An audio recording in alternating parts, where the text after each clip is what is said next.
dashboard, so give us a minute, folks.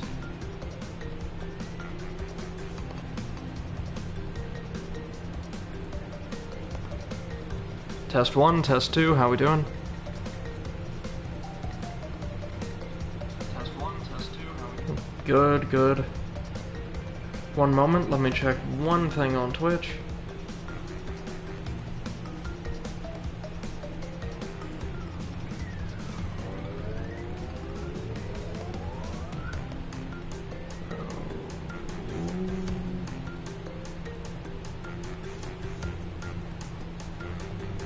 No, that's not what I was looking for. Sorry, give me just a minute. There we go. Good, good. Alright, now let me take a drink and we can continue our gem hunt and probably, fingers crossed, right, finish Crash 1 tonight.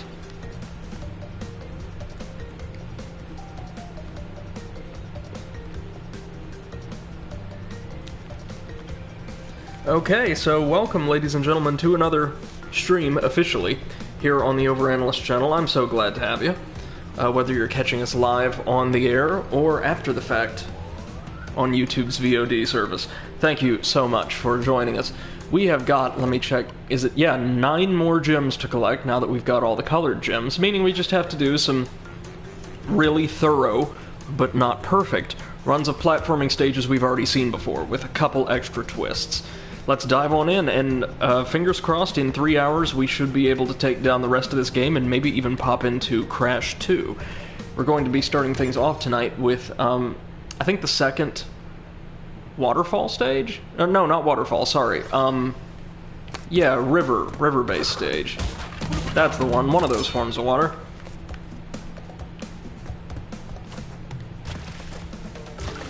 As I've said several times, I do really like these stages.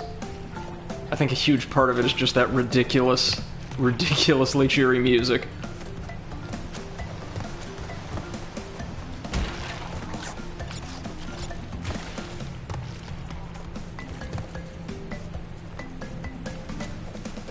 The most painful stream was probably yesterday's, no doubt, and that'll probably hold true for the entire Trilogy, because that end game, man, especially getting those last 2 colored gems, was just so difficult.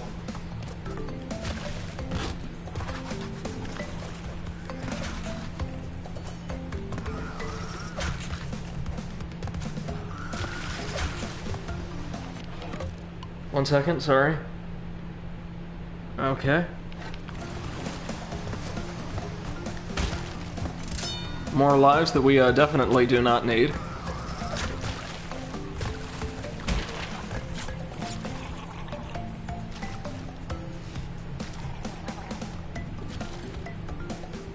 Go on. Okay, so we're going to have to jump just as soon as that leaf comes back down. We've got Aku Aku, so we should be fine anyway, but still I want to be kind of careful-ish.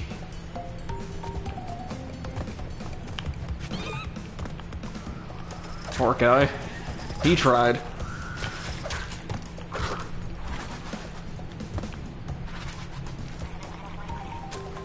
Alright, now we got some lily pads back here that we ought to be checking out. Oh, we died. Oh no. Well, there wasn't, a box back there, it turns out.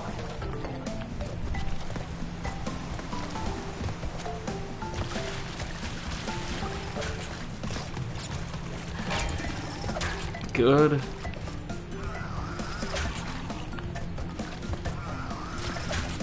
I take it that probably filled in these boxes or something?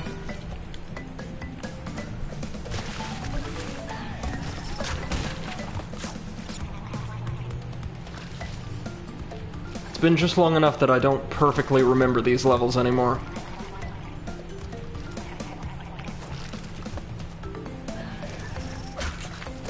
There's our bonus level.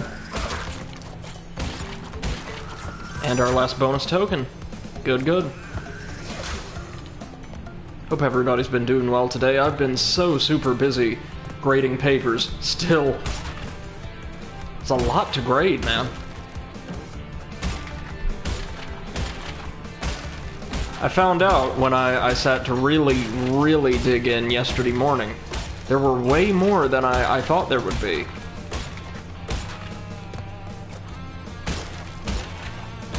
Because it's an uncommon thing, I can tell you, having done this now for right around a year, to have students turn in, say, tests or essays who don't participate in discussions or stuff like that.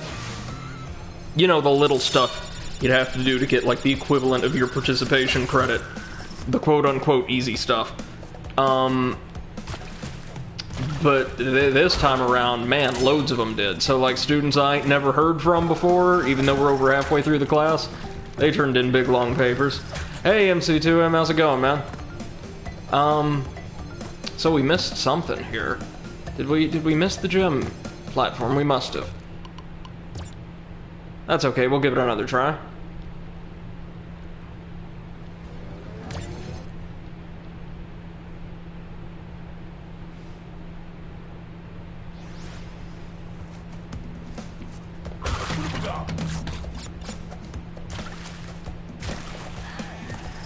Alright, let's keep our eyes peeled for boxes this time around. Boxes and gym platforms. NC2M says I got some sleep in yesterday. Oh, that's wonderful, man. I'm trying to get my own sleep schedule back on track. Nothing quite like it, is there?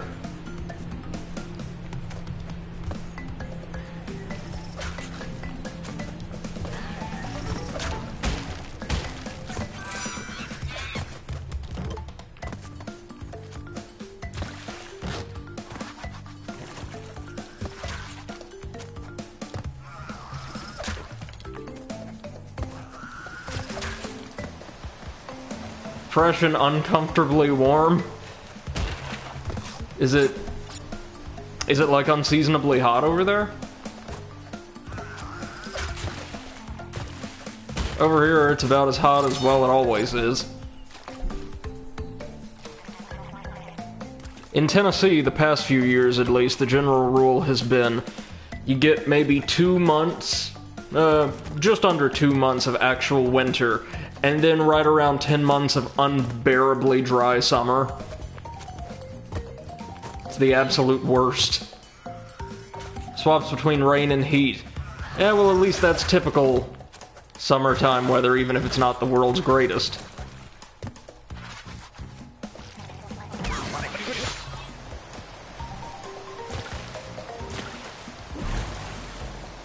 Oh no, Crash died, from contact with the waterfall. That's interesting.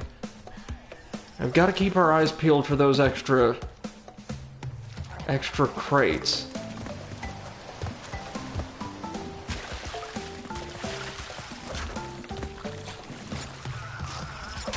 Let me double check something real quick.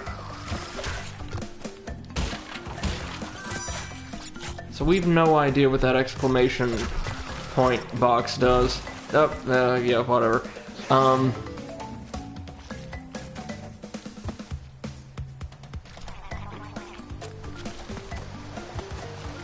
where on earth could they be then, those extra 2 or 3 boxes? Oh wait, no. There's Wumpa Fruits leading us back. So... ah, there we go.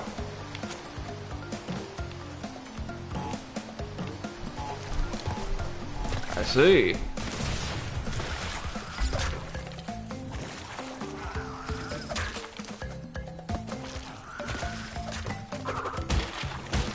Now the only thing I'm really dreading at this point is the new DLC level they added just for the remake that I think is mandatory now. From what little we saw of it before paying our first visit to the Great Hall, it looks... well, I mean hard, yes, but also just like the slippery climb stage, like interminably long.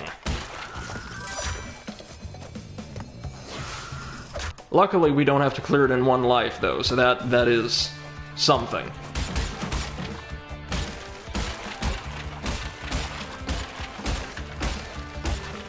Oh, yikes.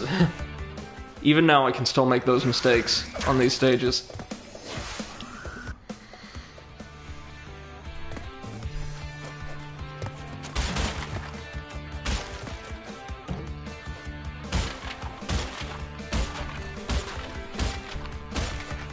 There we go. Good.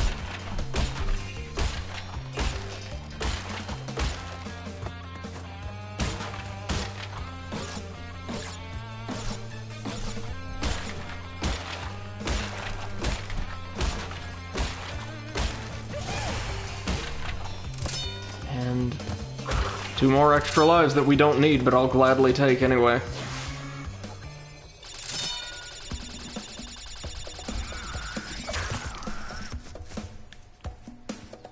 And there should be 1 more box. Yeah, here it is.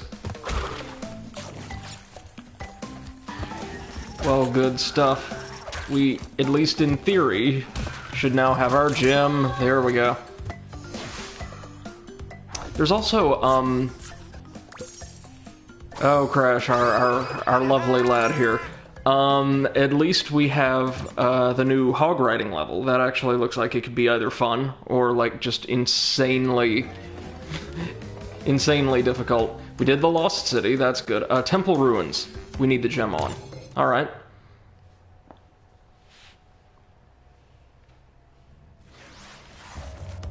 Oh, yeah, it's one of these. I dig these levels.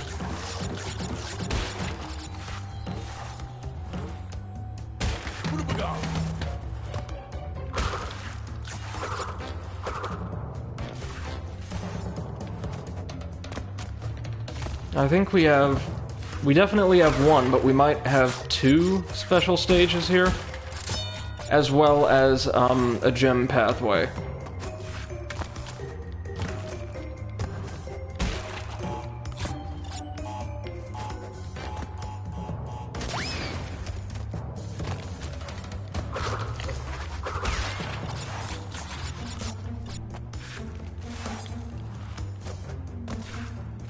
There we go. There was 1 more level in this style toward the very end of the game. Tough, but a lot of fun. This one I don't remember being too terribly difficult.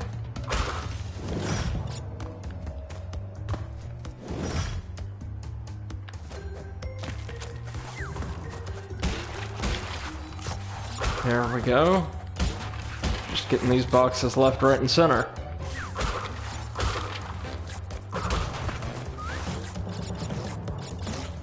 This is gonna be, well, what a lot of people would refer to as a chill stream, because it's just going to be a lot of backtracking and getting boxes and gems, but hopefully if we get into Crash 2, that'll be exciting for all of us.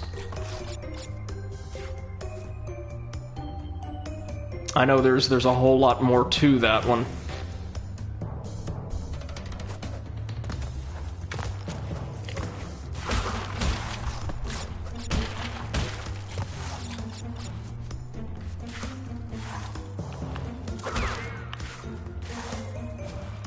Alright, just wait for the brazier to extinguish. Good.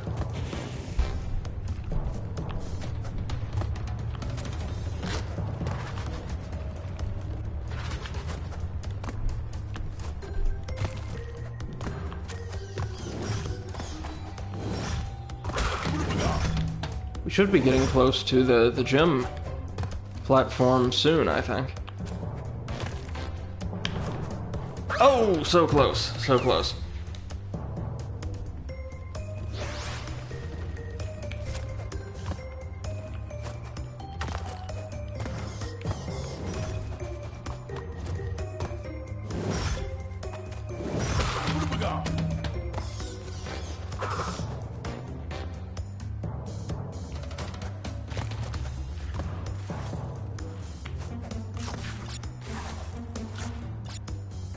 Alright, so we need to go for the boxes over here first, then I think the Wumpa Fruit indicate a trail of invisible platforms, or platforms that will become visible as we take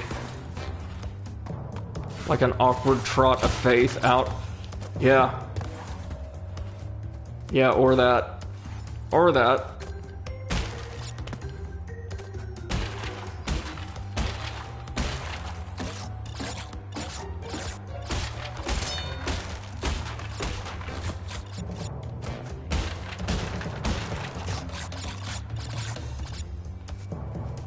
Okay, so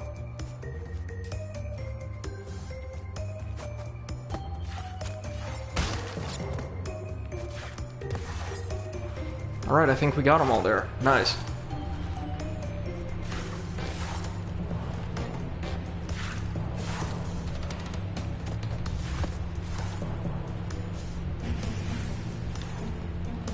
I don't think we got those boxes on our first time through this stage, so maybe there isn't even a gem pathway and I'm misremembering things. Wouldn't be the first time.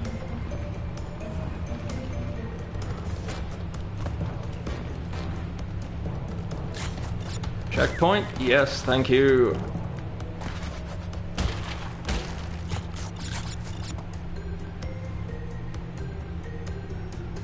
I've been continuing my odyssey into the world of weird pseudo-meme music in my off time, what little I have right now. Some very interesting stuff making the rounds on the internet. Obviously, Viper's output continues to be eminently entertaining.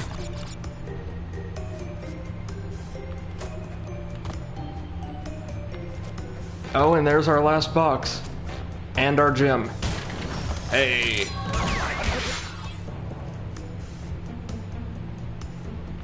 Alright, come on. There we go.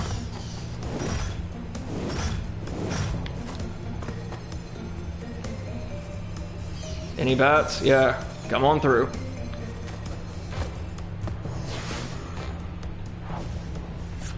And one more gem, for a total of 19. I do appreciate that the colored gems actually count toward, like, the 26 gem total themselves.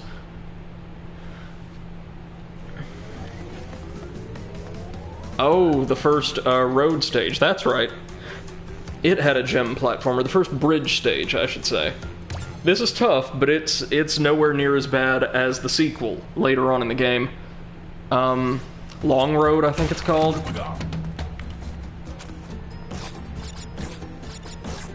I love the visuals for these stages, even though they're hard as all get out.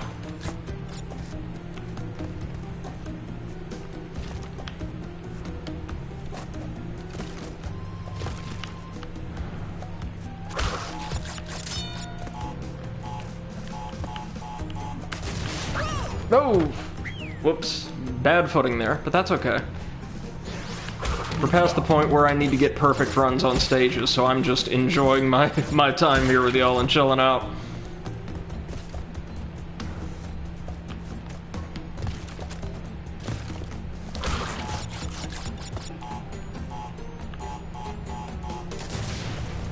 There we go.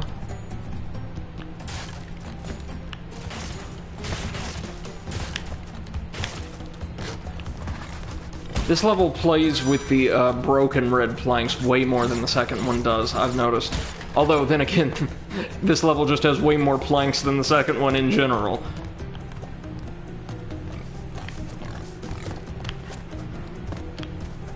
And yeah, I can confirm our hypothesis. It looks like the boar actually does seem to stop moving once you pass it on the bridge. Or it might go back a very short ways.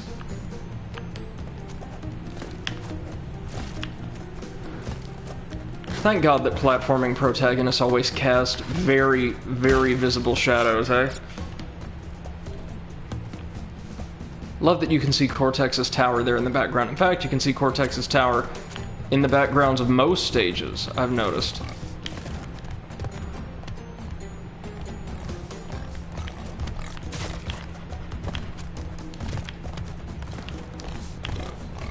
Whew, that was close. Much closer than I'd have liked.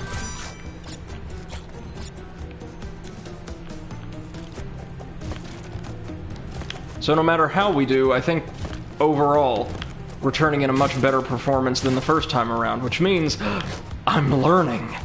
Alright, let's check out where this red gem platform's gonna take us. Okay, so we've got what appear to be more stable platforms for now. I dig it.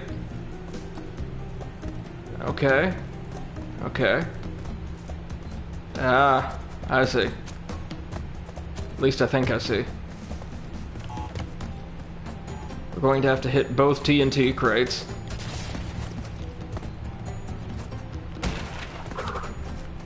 Yikes. Thanks, Aku Aku. You're a pal.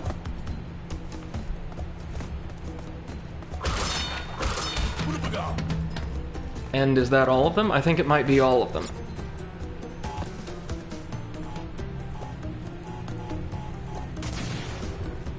There we go.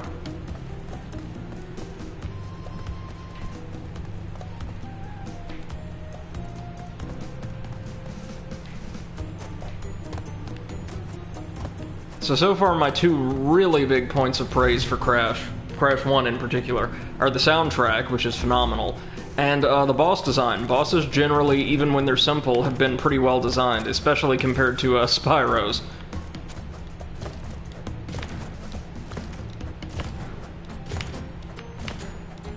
But I do appreciate the more kind of ambitious and complex level and objective design of Spyro 1 just a bit more, gonna have to say.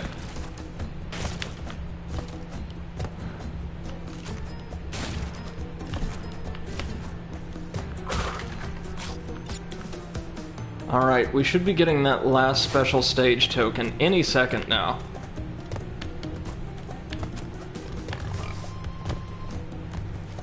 Come on, big guy.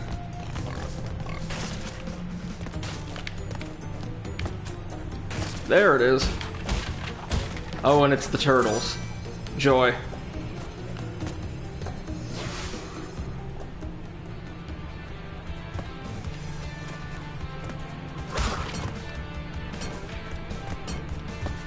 Alright, only... Yikes!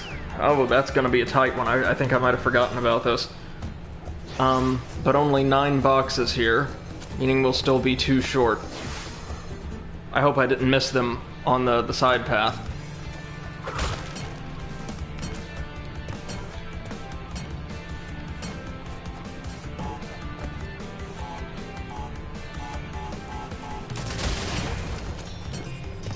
Nice.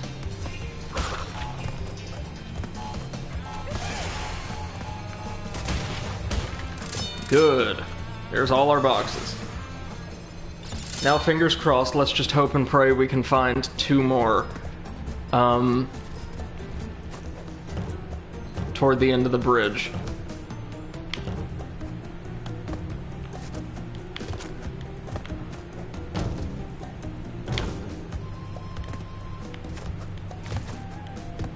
No. Ah, come on, man. No, sorry. Another red gem platform, meaning we get to go beyond the goal. Okay. And onto, something I couldn't see. Might need to work on that just a little bit. I like that they give you the Wumpa fruit that you can use to kind of... That was just foolishness. Orient yourself. But it would be nice if we also didn't have to contend with the effect from the exit portal.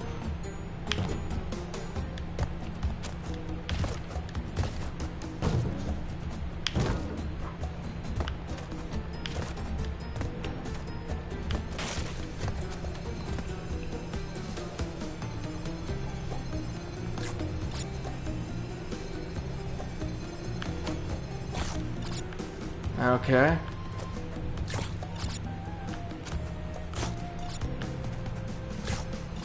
And thank God there is an alternate goal over here. Nice.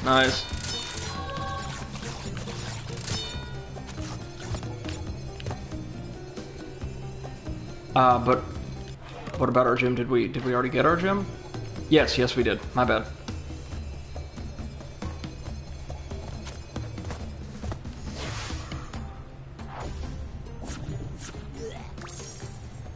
Alright, just 6 more.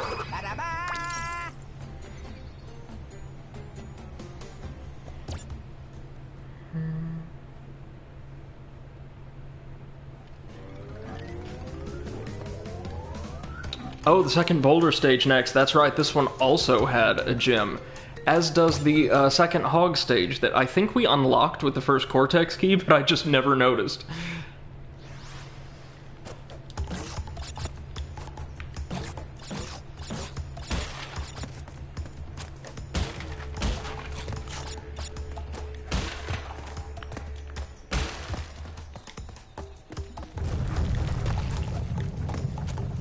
Oh yeah, this is the one where we start having to leap onto the moving platforms. I like these stages overall. I can see why they became a staple of the series.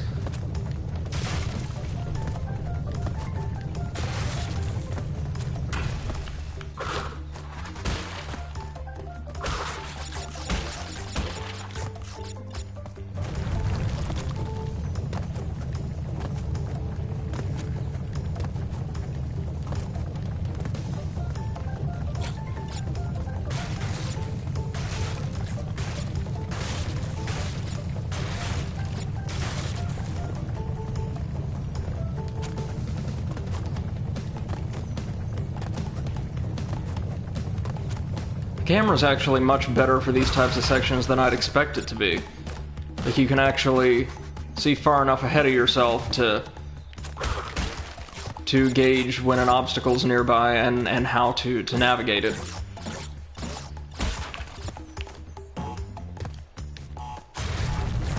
Alright, here we go again.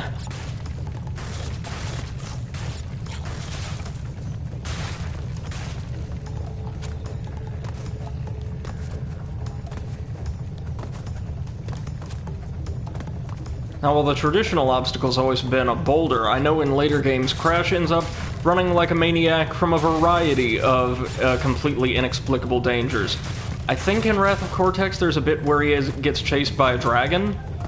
Like, totally unexplained, just dragon out of nowhere, chasing you through a medieval castle. Alright.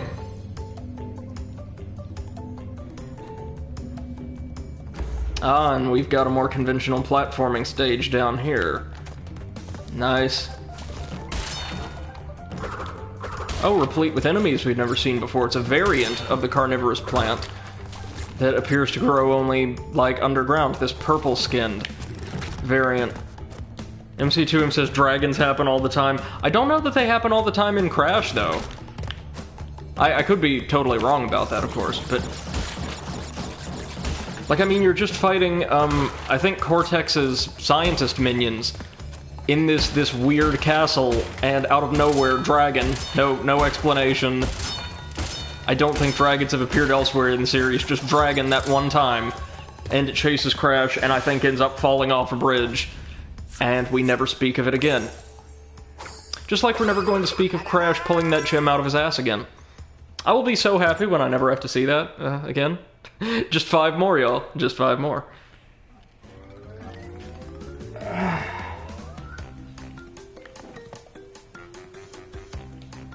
Alright, so this is a stage I actually haven't played. The, second Warthog level. The first one was a little tricky, but a lot of fun, so I'm anticipating this to be more of the same.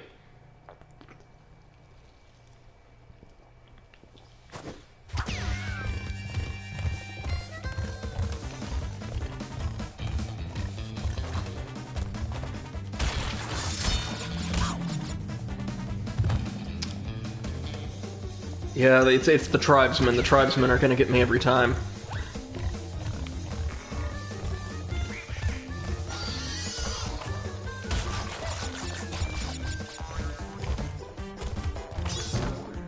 There we go. Oh, damn it. Come on, Crash. And I actually totally forget if there are any checkpoints in these stages. I think there are.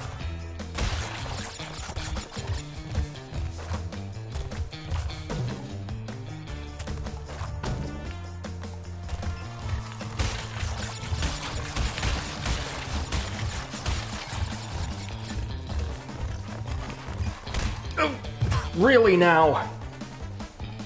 Oh, this is gonna be rough.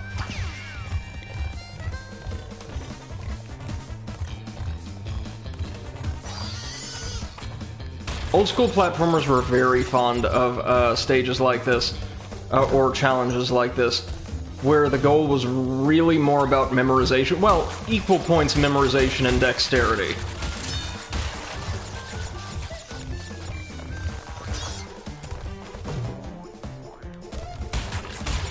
There's a good little checkpoint.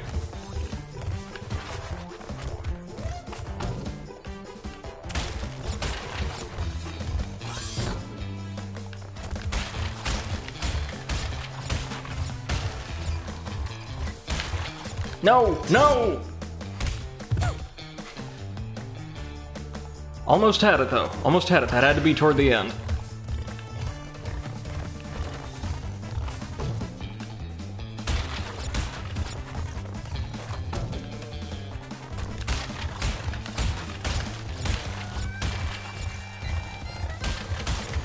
Good.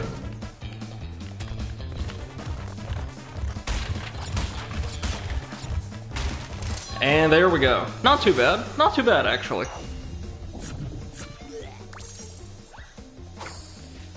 And we're already down to our last 4. Man. I know one of them, I think, is still back in the indigenous fortress. Did we leave any? Yeah, we did leave a couple.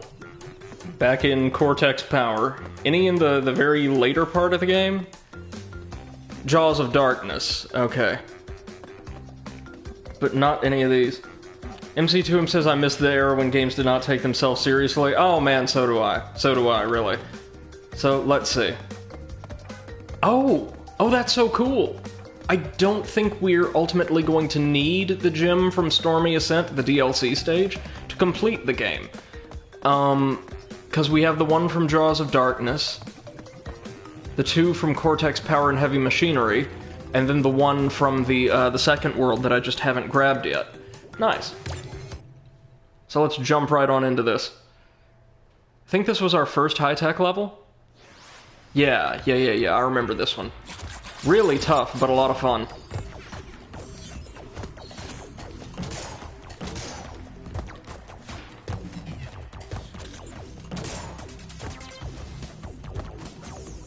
What have we got?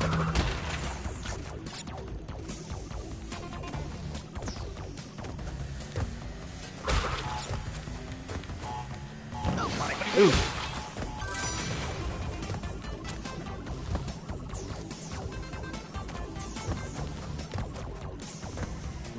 There we go.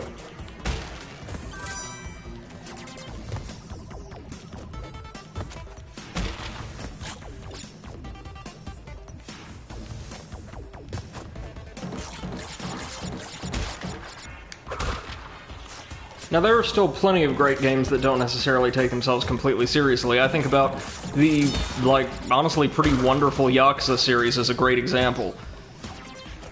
Those games are fully aware that they're video games and make the very most of it. It's quite refreshing to see in a AAA title anymore, actually.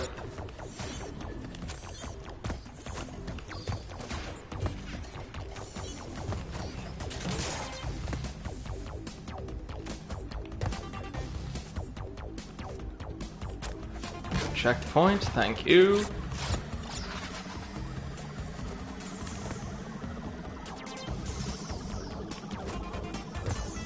MC2M says, Yakuza knows when to take itself seriously and when to have fun. It does, it does. And obviously this isn't an original observation. Lots of people have made it before. But, like, on paper, right, the constant, like, wild oscillation between serious, gritty crime drama and over-the-top, often very comedic action game should be really jarring, but they're presented in such a way that they just kind of aren't. Like, it all blends together, honestly, much better than it should.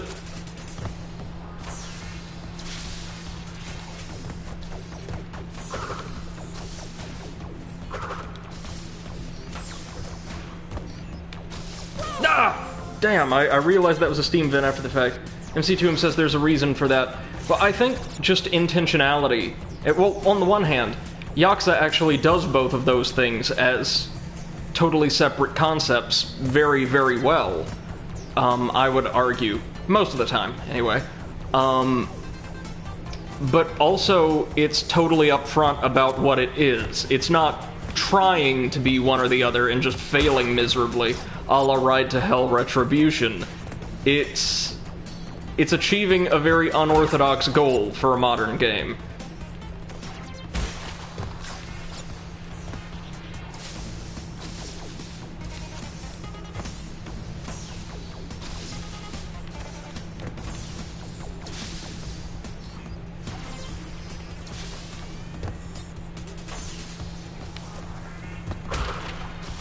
Down we go.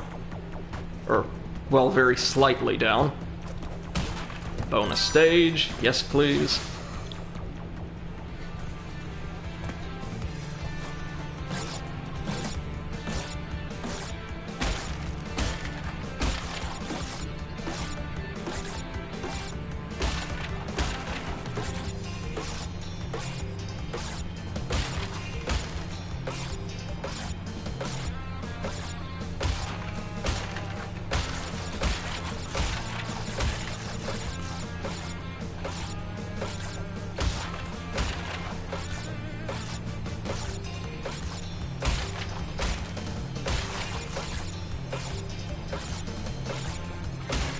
MC2M says it's partly because when the series concept happens, control is taken away. When you give the controls to the game by reaching the next story progression point, you agree to enter the serious space. Oh, that's very true as well. And even then, the action in the more, like, serious, gritty story beats is still very exaggerated. It's over the top and like visually appealing and very campy. And according to interviews I've seen with like the series directors, that was very intentional. They wanted something that was unrealistic, that was very vivid, and like as much fun to create as it was to watch, even in like their serious their serious story beats.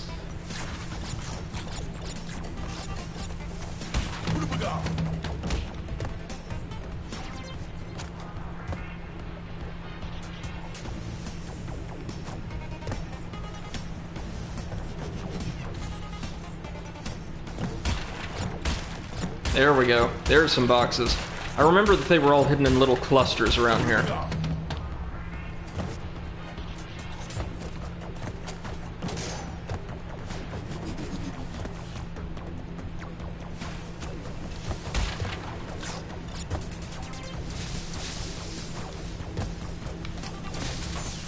I'm honestly not sure how to feel about Yakuza making the jump to, like, a more traditional, albeit still very campy RPG. I feel like I would have preferred them just to stick with the, brawler style gameplay they had developed using the Dragon engine, and just refine it a bit further. It felt like, well, okay, Judgment was actually a step back in terms of the overall cohesion of the combat, in my humble opinion, but, like, they were definitely getting there.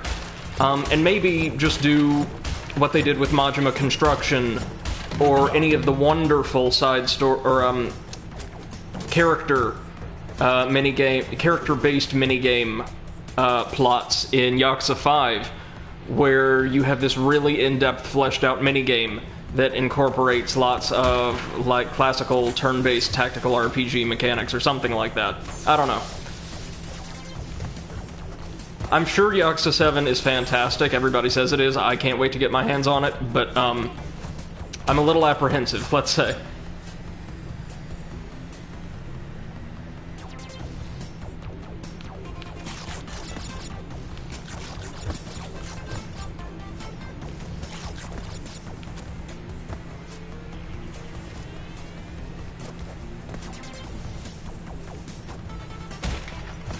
No. No, I missed one. No. Again? Ah, crap.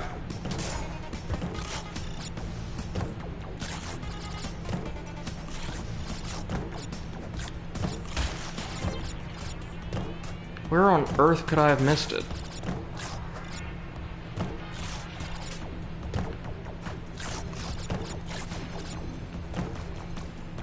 MC2M says, recently I saw the Evil Genius 2 new trailer. How's it looking?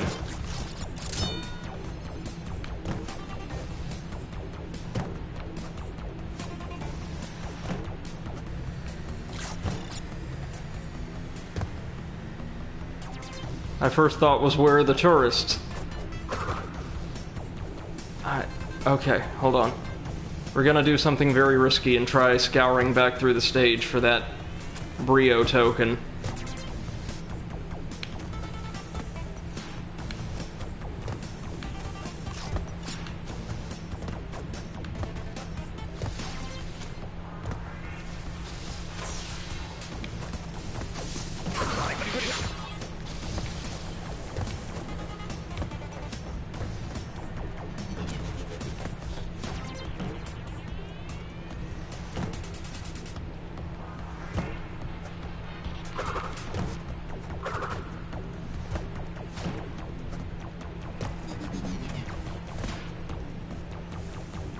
Okay.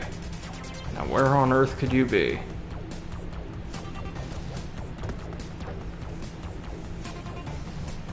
MC2M says, it seems fine, but I'm worried that they may have removed some components of the game. That's been increasingly popular in recent generations. They try to streamline mechanics from game to game. I don't know that it always works well myself. Huh. Well, looks like we'll just have to try this one again, which is fine. We're almost to the end.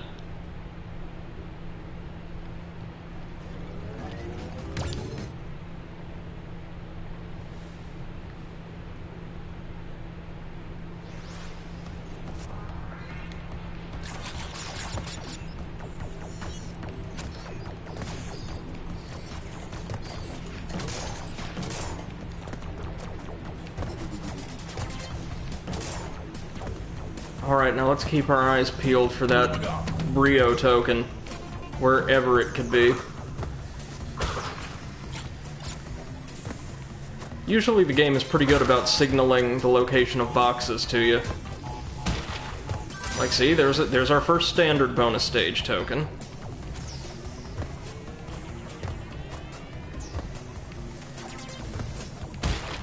There's our first Brio token.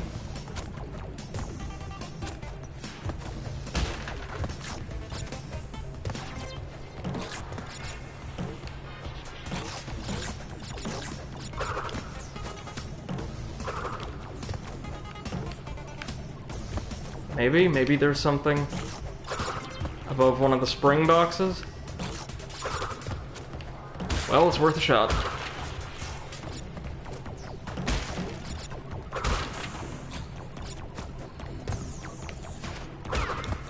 Oh, so we actually can spin into those guys.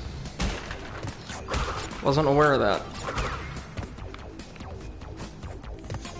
That's gonna make this stage 1,000 times easier.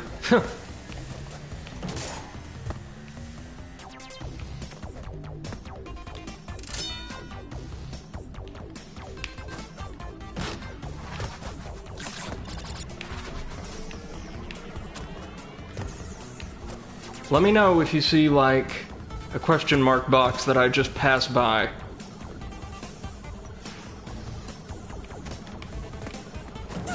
Oops.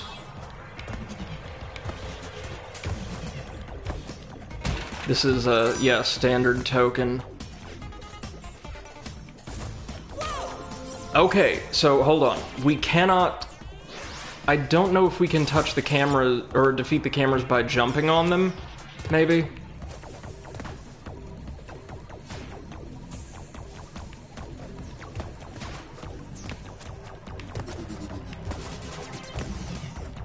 But if we can, that tells me that there might be... Well, no. Hold on. I'm not seeing any boxes up there.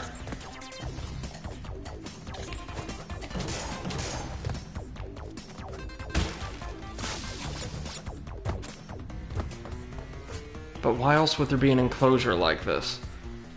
Maybe just to trap us with the turtles? MC2M says, I've been wondering if there's a false pit. Yeah, so have I. But we've only seen one of those in the entire game, and it was, unless we had a certain gem, unavoidable and intended to take us down into a slightly tougher variant of a late game stage. Okay, so we go down. With you so far.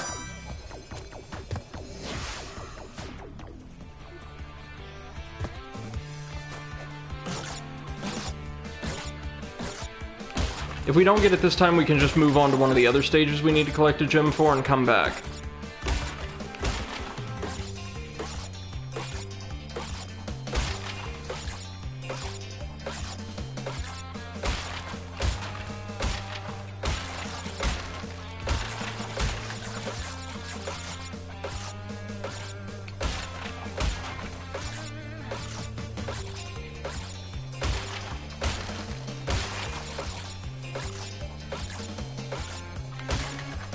That's easy.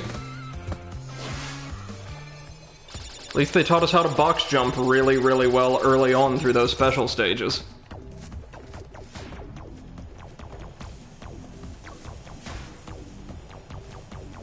MC Toom says there is a false pit, and we've already passed it, haven't we?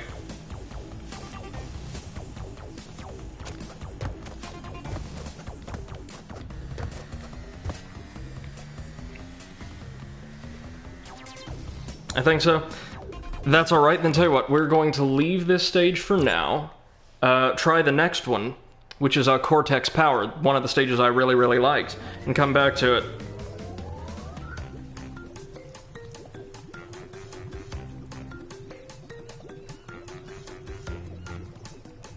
Hold on. Alright, Cortex Power. This is the one we just needed to find a gem platform for. I think we got everything else. MC2M quotes, I know near the start of that level you can drop down a gap with 2 enemies on either side. Gotcha, gotcha. Well, we'll keep our eye out for that. Oh, I really like this stage now.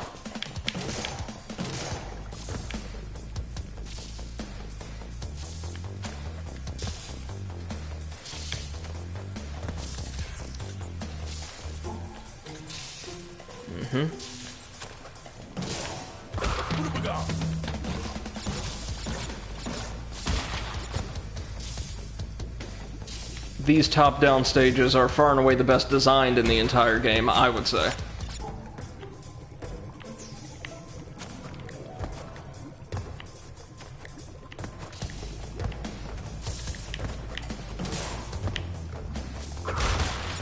Oh, so we needed to stop by the earlier path first.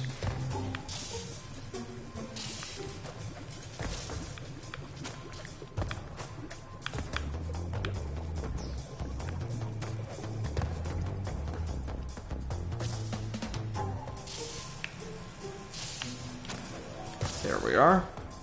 Should be a member of the rodent mafia down here. God, I love these guys.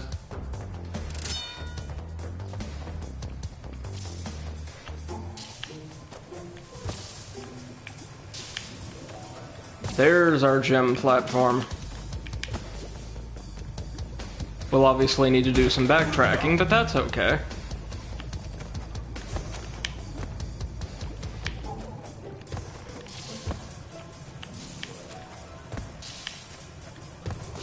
Oh, interesting. Now, of course, we can just walk across. Like so. And detonate it on our way back.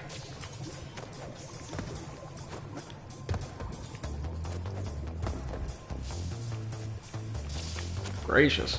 Oh no, this must be the end. Gotcha.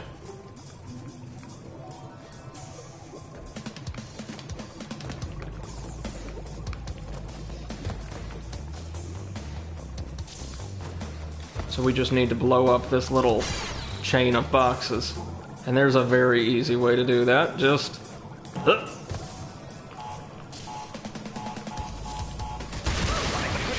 Yikes. But there's that done.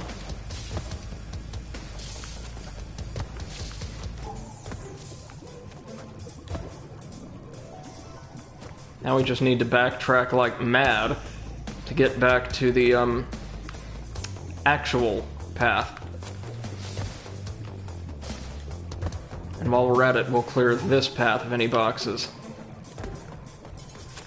I think this might be just about the most open-ended stage in the entire game. Lots of these little divergent pathways. I like it, I like it.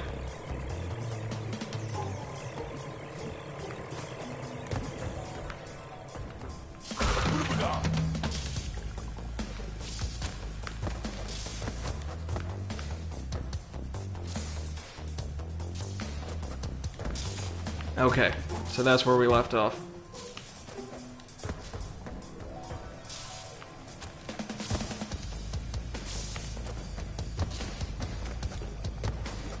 Should be some boxes in here and another member of the rodent mafia. Yeah!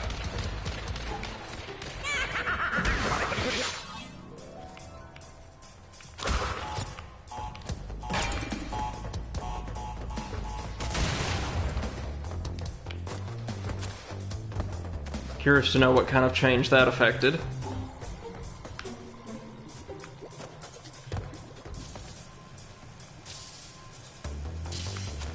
Anything back here? No.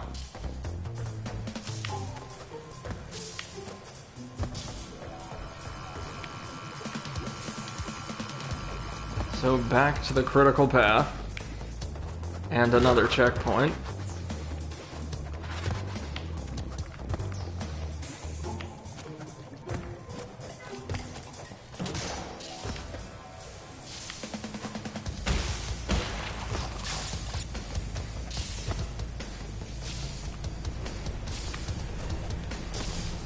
Alright. Let's hope we didn't, yikes, miss anything earlier in the stage. This is just where the other gym platform lets off, isn't it? Yep.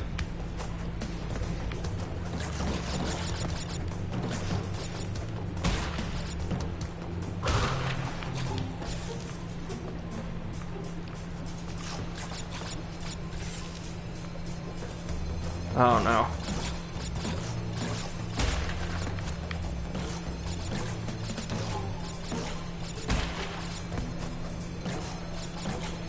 I think we might have missed something.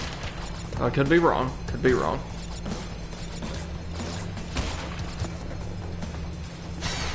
No, that might be it. Yeah. We good?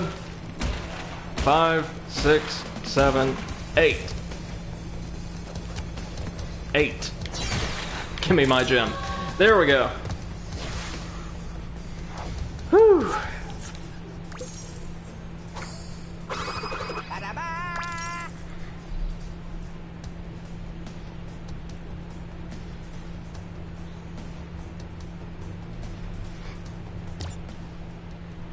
Just 3 more, y'all. And we know where 2 of them are. Or exactly how to get 2 of them, rather. Let's head on down to, the Jaws of Darkness.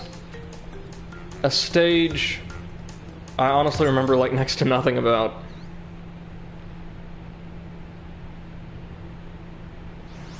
Oh, it's the other temple level. I gotcha. Well, as you can see, there's a crap load of boxes here. I think more than in any other stage in the game.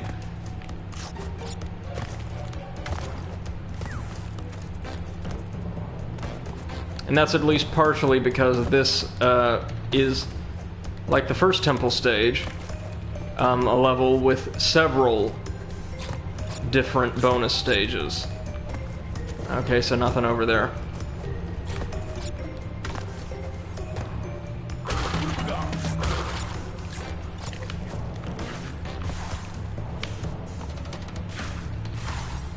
This is a long one, but as I said earlier, I don't remember it being insanely difficult for the late game.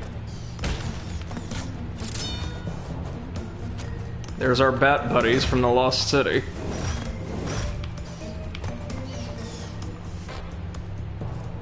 Now these can be tricky in this stage.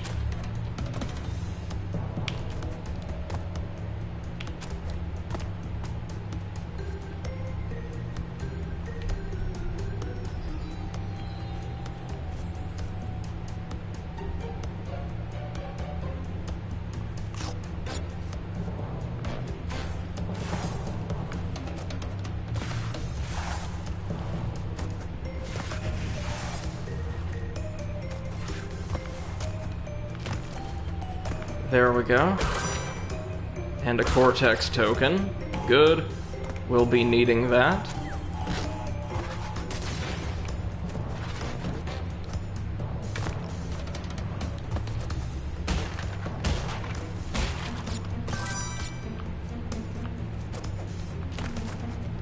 I really should not have been researching obscure internet music projects before starting this stream, because now I've got, like, weird D-list EDM stuck in my head. Terrible affliction. Crap.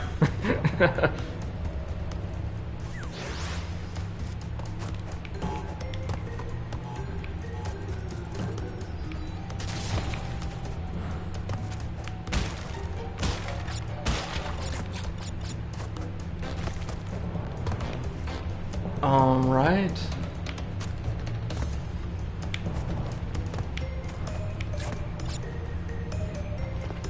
This is one of the tougher pillar segments in the game. Just because of how far away from the camera you gotta get for that last jump. And here's where we can put our gem to use. Hey.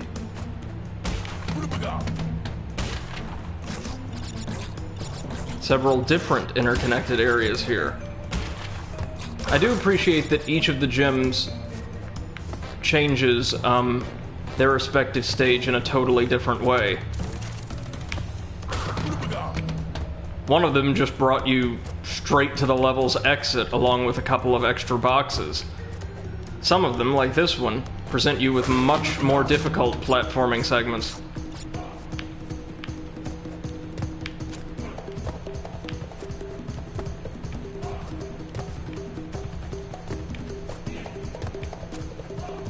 Ooh. Look at all those.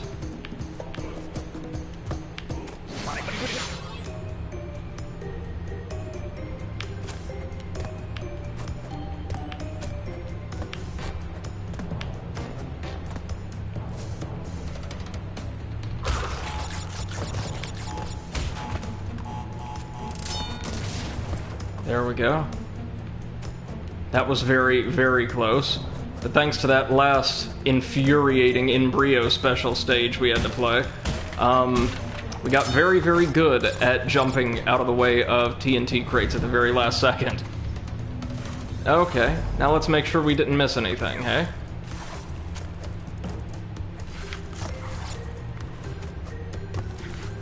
And we didn't.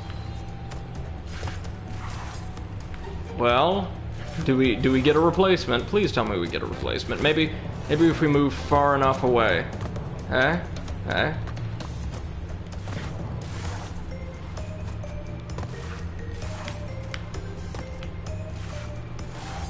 Okay, can we take the blue path again? We cannot. Oh, so I just screwed myself. Alright. Well, we'll have to do that again. That's alright.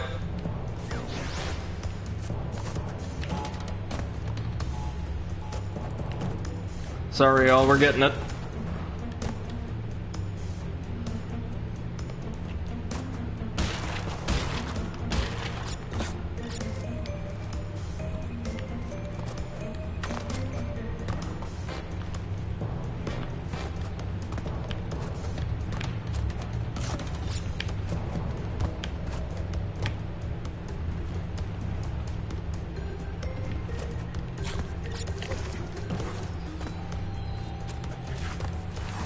Okay, back to the gem path.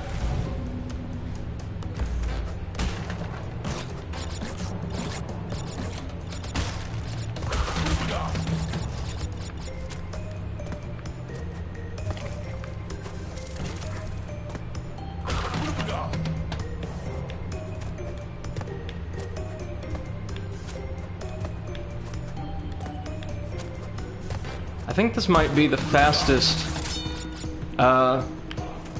will have ever cleared a game on stream. I know that means a lot in this auspicious career of 5 games, but still, that's pretty exciting to think about, yeah?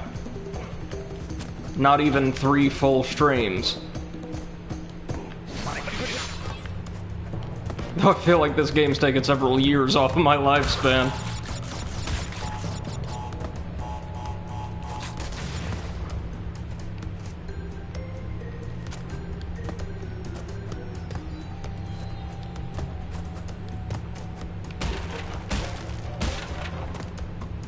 There we go. Now, note to self, do not attempt to backtrack. There's nothing for us there. Nothing but death and disappointment.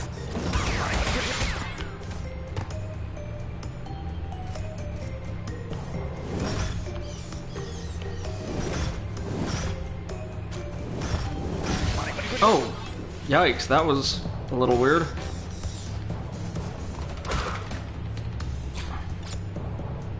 MC2M says one day I'll get you to play Uplink and then our OnLink mod. Oh, I would love to. What the? Now, correct me if I'm wrong. Oh, damn it all. But it honestly looks like there is a safe space between the two sets of refracting walls. That's not just me. The distance there is a little iffy.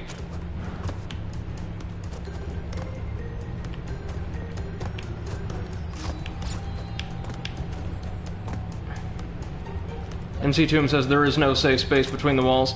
Oh, trust me, I know there isn't now, but it certainly looks like there would be, right? Looks like there's space just big enough for Crash's character model between the two sets. Not between the walls themselves, I'm sorry. I mean between the two sets of walls.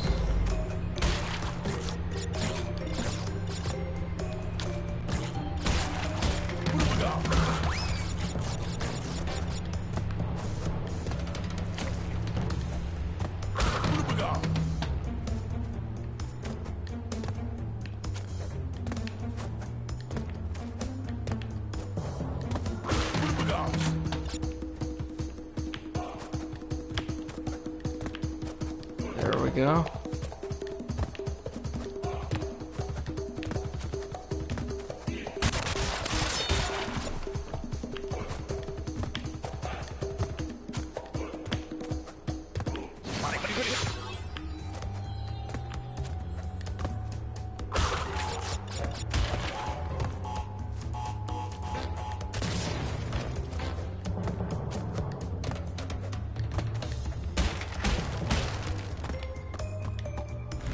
Alright, now all we have is, you know, about 65 crates left. 64, rather. Not this time, Bats. Not this time. Yeah, see, between the two sets of walls, it looks almost... Oh, no, I see. I see. It looks like there's a tiny little groove between the two, but it's not quite big enough to fit Crash's model. Like so.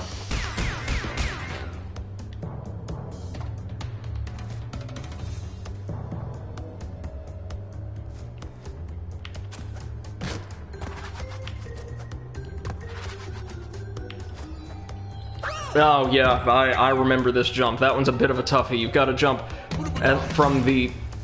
And this game's very fond of this, especially in the late game. You have to jump from the absolute edge of a given platform to just barely make it. I mean, a popular technique for platformers back in the day in general, but Crash seems especially fond of it in the last couple of worlds.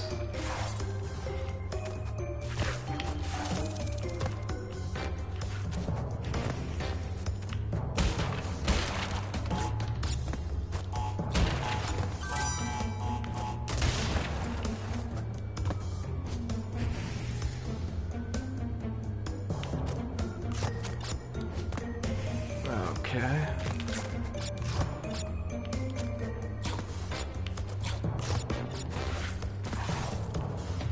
And this should take us, yeah, to the Cortex stage, which also counts as a checkpoint. Awesome.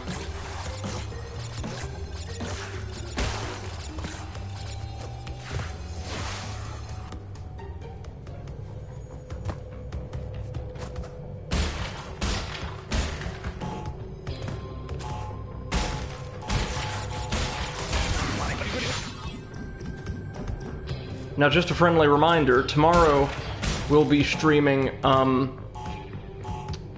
just a bit earlier.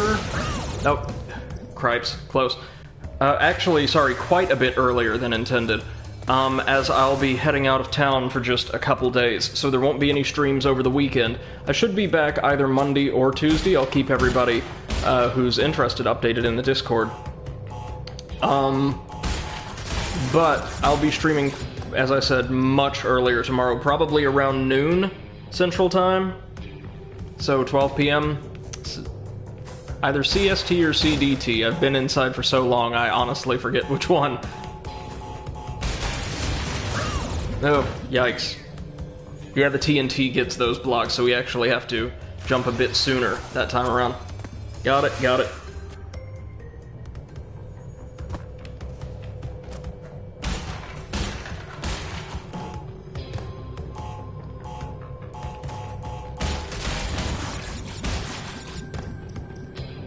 Oh, thanks, MC2M. You'll see to be there. I appreciate that.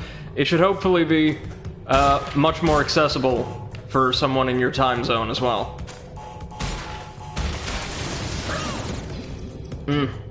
Okay, I know what we have to do. I know what we have to do. These always get me, like the TNT jumping puzzles, not because I can't figure out what to do, but because I get so jittery.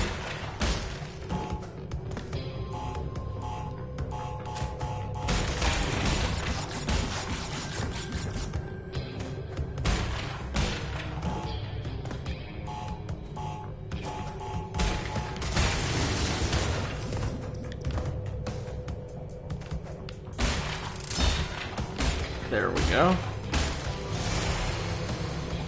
Since we already got the key, all we needed were the boxes. Right on. MC2M says I tend not to access the net till a certain hour. Oh yeah, a lot of folks are the same way. They'll only really be able to get online or do anything for recreation a bit later in the day. Yeah, I got a code with calm and peace. I feel that.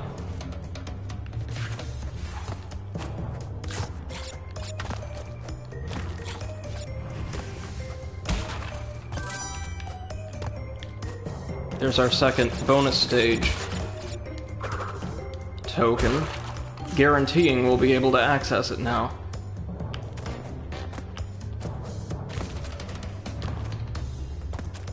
Yep, and here it is, also effectively the end of the stage. 23.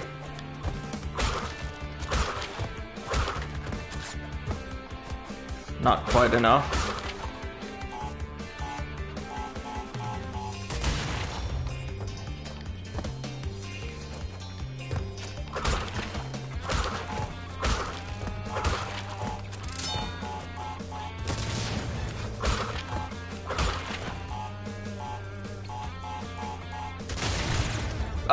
Oh, I thought Crash was safe. I really did.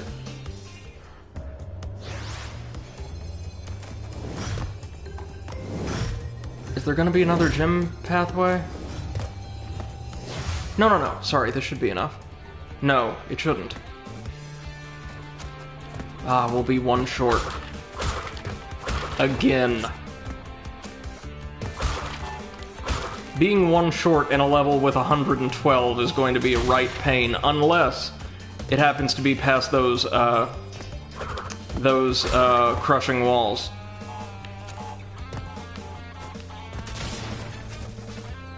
That's the way to do it.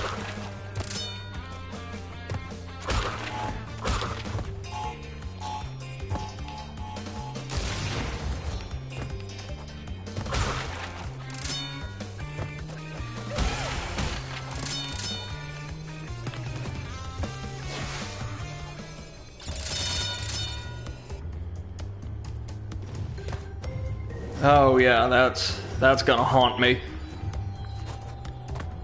Was there one we missed earlier on in the stage?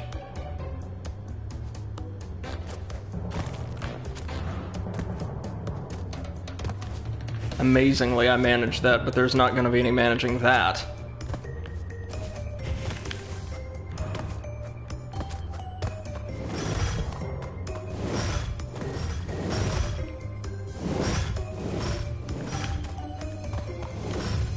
Ah, damn. Unbelievable.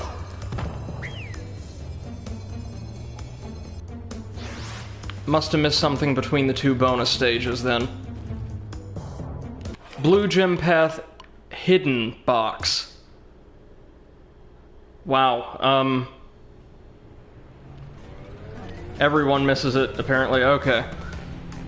Well, I'll say this. With this gameplay mechanic, right, like with this basic, like, design philosophy, there's not a whole lot you can do, really, to diversify your gameplay or extend its length, without just going into totally different styles, which they would do in subsequent entries. So I can't say I really blame the dev team for doing what they have with the gems in the boxes, but it does feel a little superfluous at this stage of the game.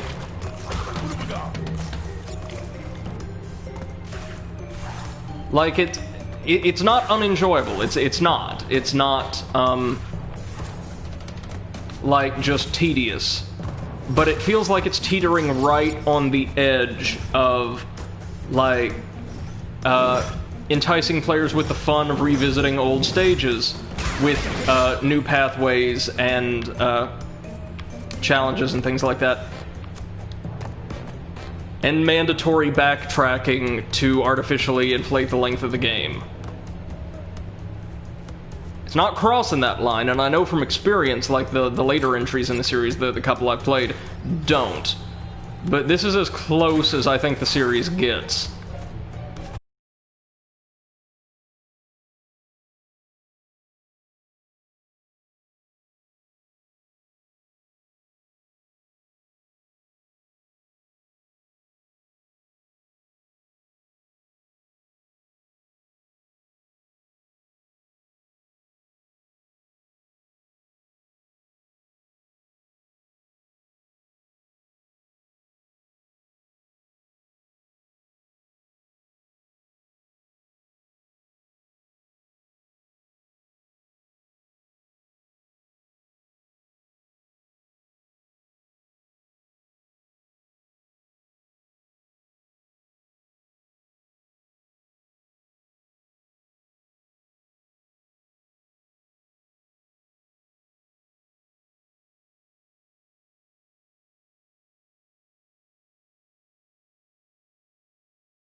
but opinions beyond that are a bit divisive.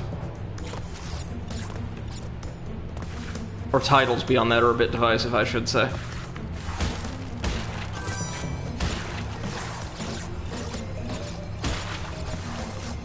Alright. Let's do this properly.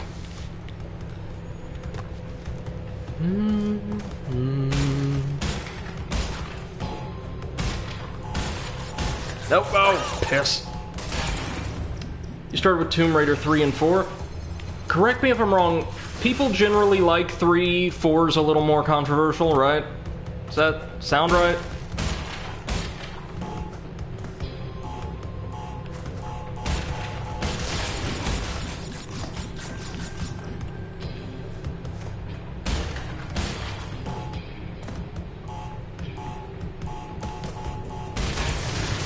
Yikes! Yeah, about right, okay. That's what I thought. Ready for another 3 or 4 tries of the Cortex stage?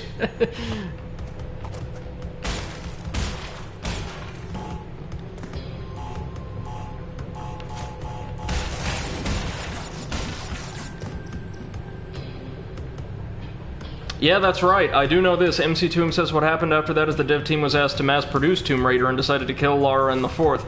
Yeah, and then they handed it off to a series of, yeah, Eidos handed it off to, like, some other team that ended up absolutely bungling plans for a massive game that would span, like, more than 4 discs or so, right? Like, ridiculous stuff.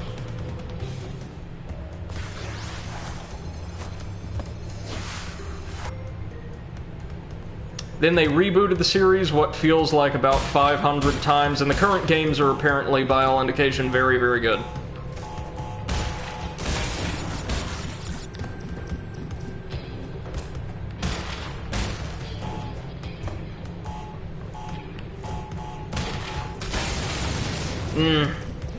Timing there is going to have to be perfect.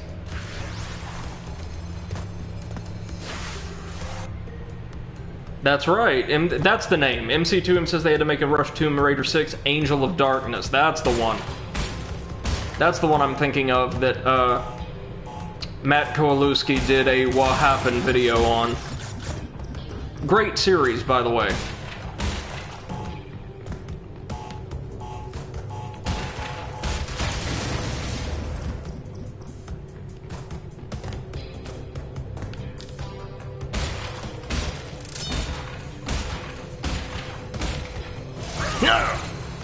Piss!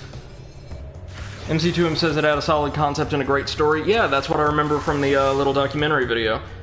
Oh, then Crystal Dynamic took over.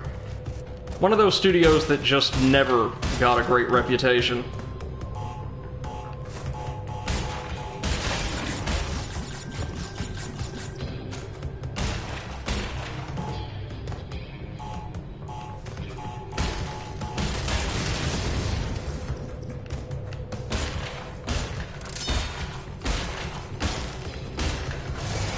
There we are.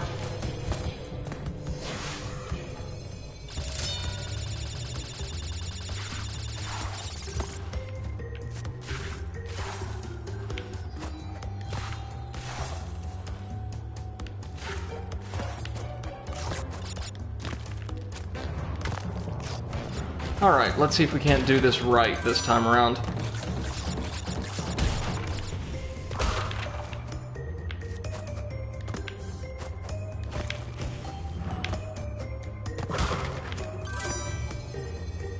Oh, thank you, God.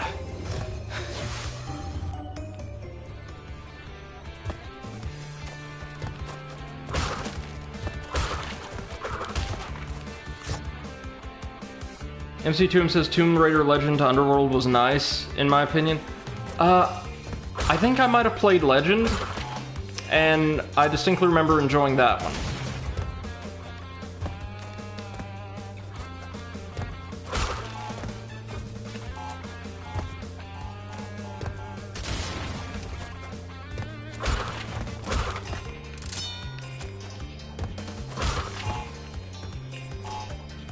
There we go. Give me them boxes. Yes, kids, there we go. Now all we have to do is make it through those lovely crushing walls. And we'll be fine. Mm-hmm. Yeah.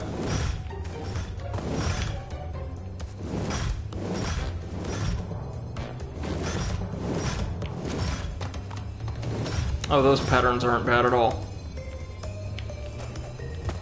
There to provide more flavor than challenge, I'd imagine. MC2M says they gave away the action-adventure platformer for cinematic adventure. Tomb Raider was a platformer at its core. That's what a lot of people say, like kind of a hybrid adventure game platformer.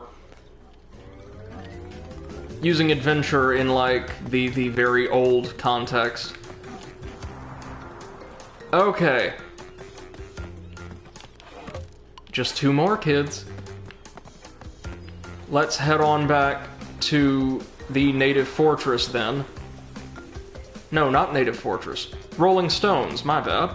My bad. We missed a box on Rolling Stones, huh?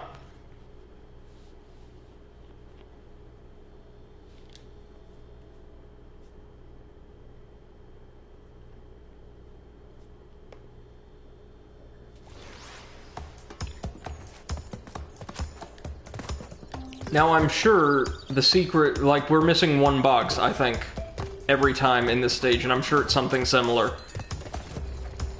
A box hidden just out of camera. Or off camera, rather.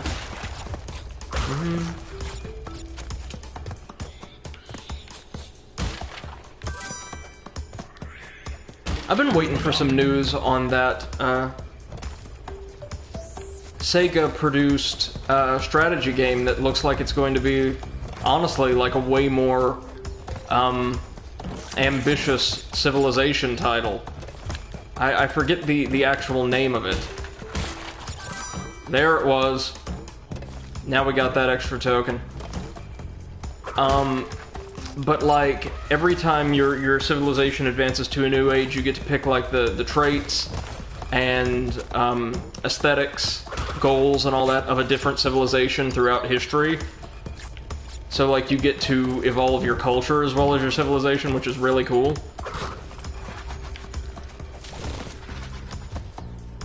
MC2M says, I really love Tomb Raider 4, it's a culmination of everything they did. Tomb Raider 5 had some nice levels, but the level editor was wonderful. I wasn't aware that any of them had a level editor. That's really impressive.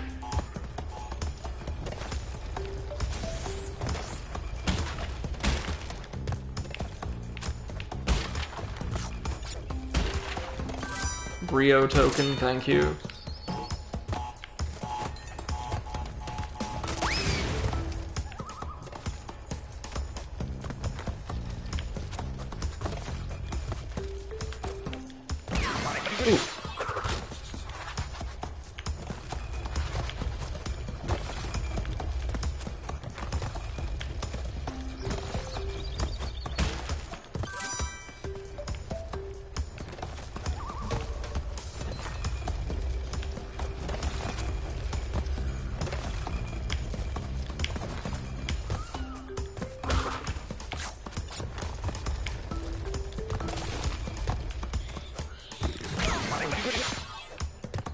MC2M says, yeah, TR5 had a level editor CD with most of the assets. You could import assets from all the TR games you own. That's really cool. And the kind of thing that you would only expect to see come from, like, a dev that had really cut their teeth on PC, am I right?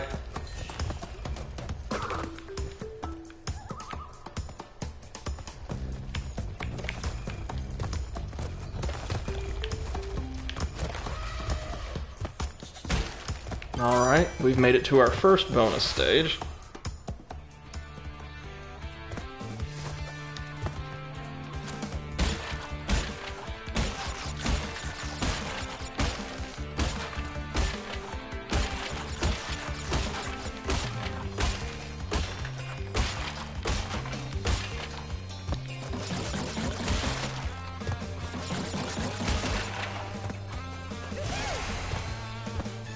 There we are.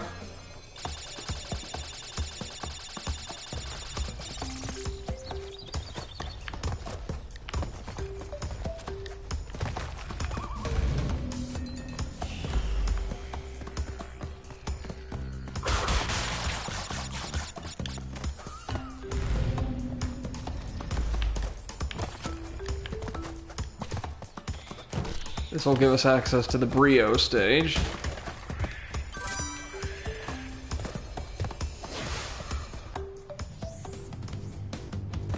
$17 boxes. Alright.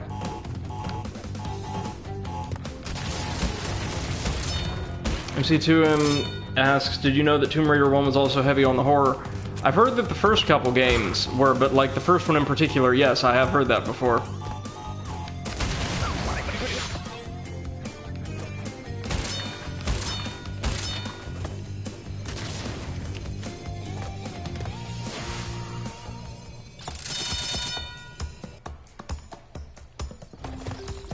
Alright, so we need 4 boxes.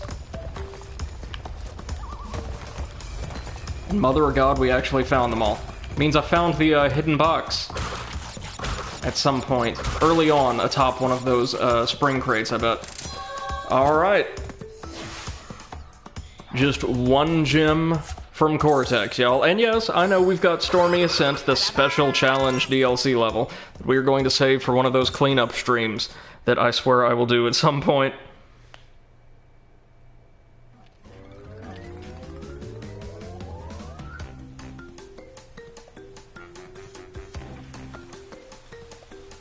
MC2M says, yeah, Tomb Raider Anniversary never gave me the nightmare-inducing horror. I think I might have played that one too, now that you mentioned that there was one just called Anniversary. MC2M says, I played TR1 on original small-screen hardware and it was amazing.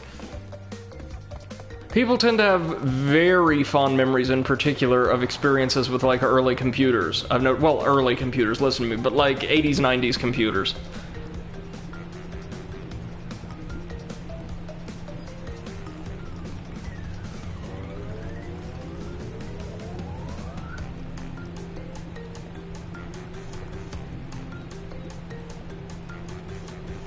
Alright, let's do this.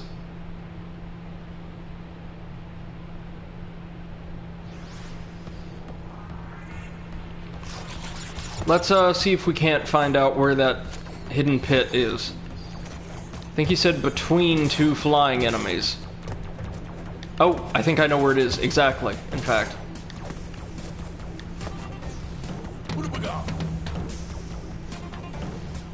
Wait, no, we need to smash the box, of course. That's the whole point. We did get all the boxes earlier on, yeah? Or no, there were no boxes.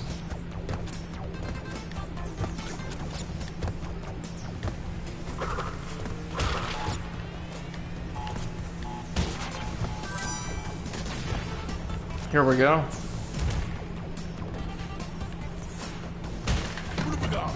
Unreal. Thank you so much for helping me find that. Ugh.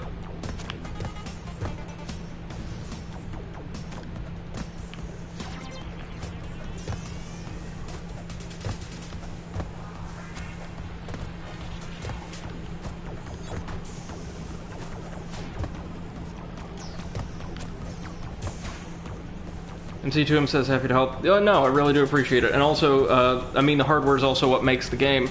Very true. Case in point, why nothing on the Wii ever looked like something from its console generation. Or ran like it, for that matter.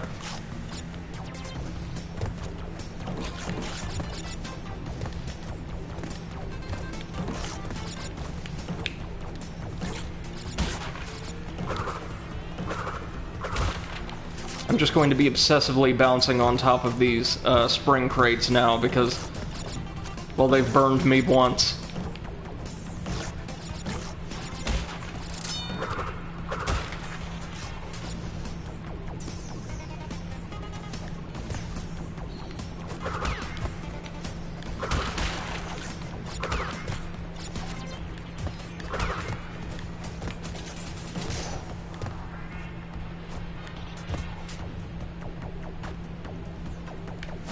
MC2M says, there was an interesting video about how movies and TV shows were often made with the screen size they targeted.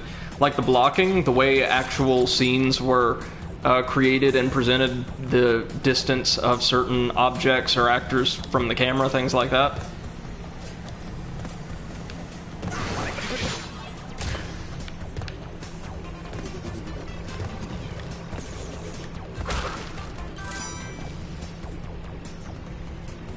MC2M says, like, Alien looks creepy because of the bad resolution. Ah. Yeah, no, that is a part of it. I get you.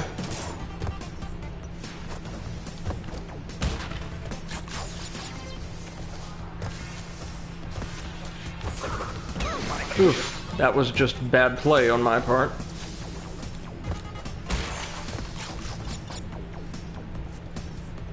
The dark corridors and low res made you fear the monster in the corner. I've actually never thought about it that way, but that's brilliant. Wow.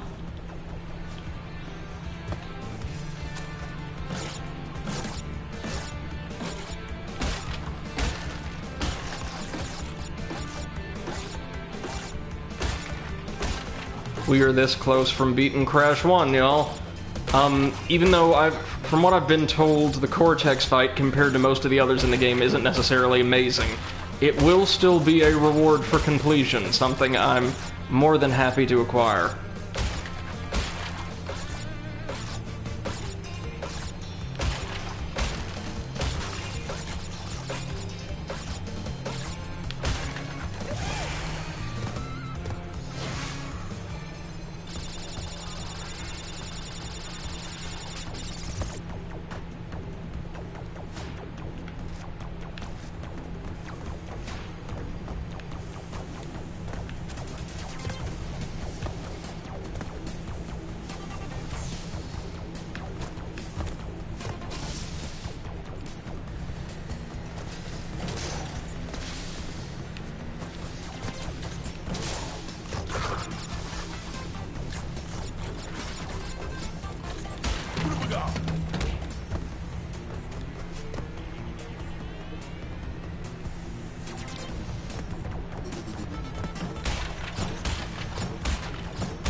MC2M says it's also why Buffy the Vampire Slayer was butchered in its HD release.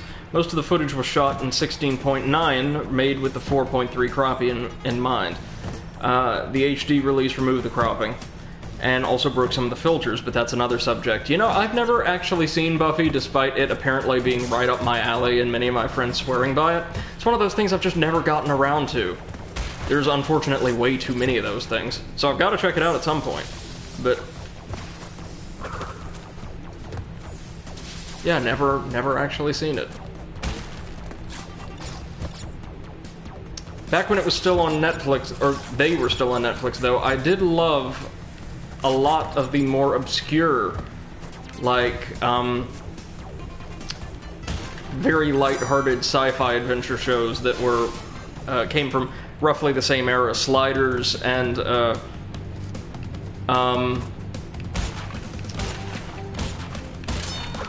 oh dear, how on earth are we going to get up there? Oh, there's probably going to be one box we have to hit to activate half the wireframe boxes, and another, or no, once we hit that second exclamation point block, it'll activate a second chain to take us back, if that makes sense. Sliders, and what was the other one? Quantum Leap, yeah, with Scott Bakula. That was a pretty good series. And C2M says, if you do watch Buffy, pick the good old version. Will do. I'm a pretty big fan of watching things as they were originally created anyway. Good old sci-fi, yeah, a genre that does not get near as much love from television as it should anymore. The length of Doctor Who's seasons keeps getting just torn to shreds. I've been told, again, haven't had time to check them out yet, neither of the newer Star Trek programs are really true to the real spirit of the original. Like, you know, a sci-fi adventure or, like, mystery anthology.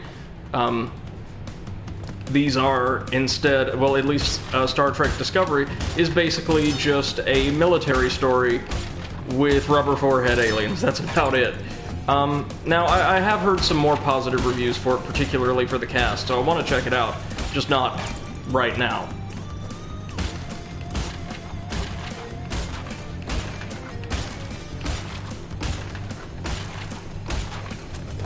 I mean, I'm actually a pretty big fan of all the classic Star Trek series, all 5 of them, but man, you have to try hard to top DS9. Alright. Just 4 boxes left. We got this.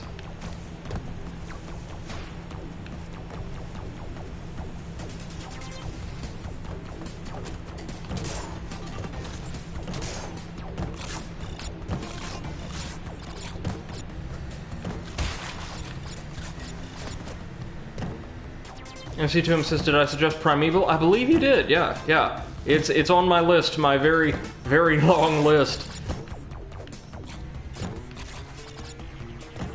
Right now I've just been watching my massive backlog of videos from Nightmind, or at least listen to them in the background as I grade papers.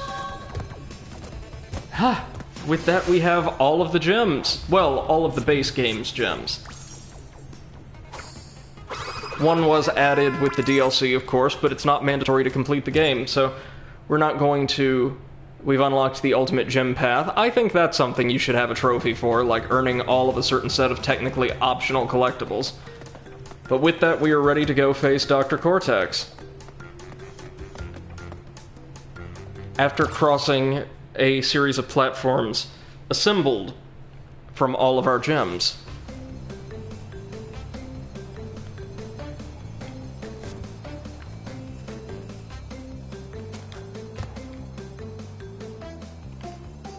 MC2M says, I also discovered that Code Lyoko is now fully released on YouTube officially. I've started the full rewatch. Man, I loved that show as a kid, but I never managed to catch much of it on TV.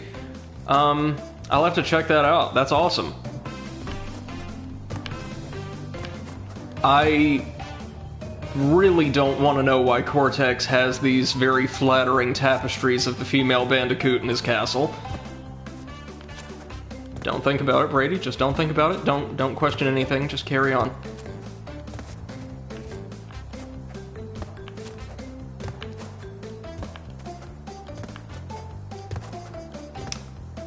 This track sounds like something you would hear in like a D-list game show.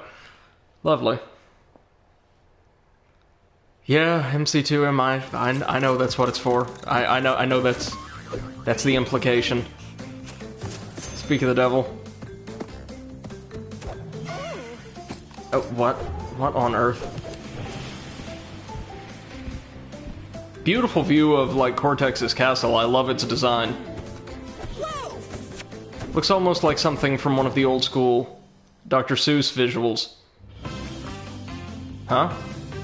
That's not the end. Okay. So we get, like, some preliminary credits.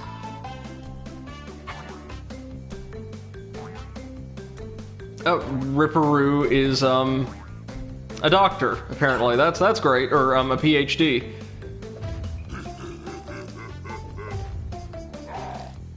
I like Koala Kong.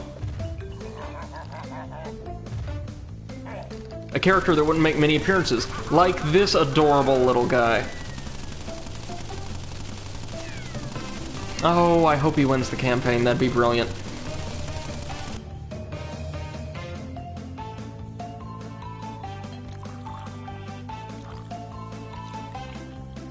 The character models for this game are absolutely gorgeous.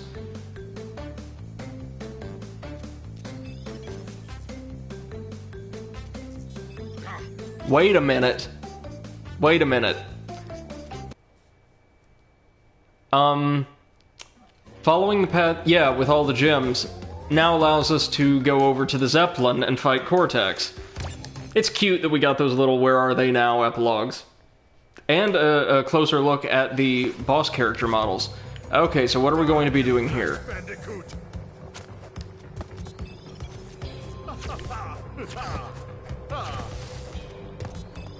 Okay, so I think maybe we can swat back the green blasts. Yep. And somehow we have lit the entire castle up. Alright.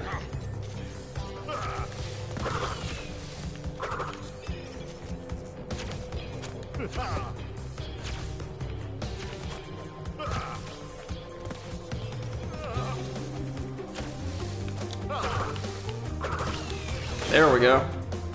Oh, I see. This is actually gonna get pretty tricky, I bet. I like it.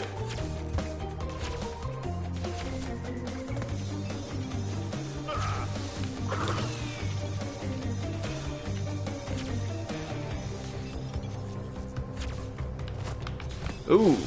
Oh, man, that's gnarly. Darn you, Crash Bandicoot! I dig it.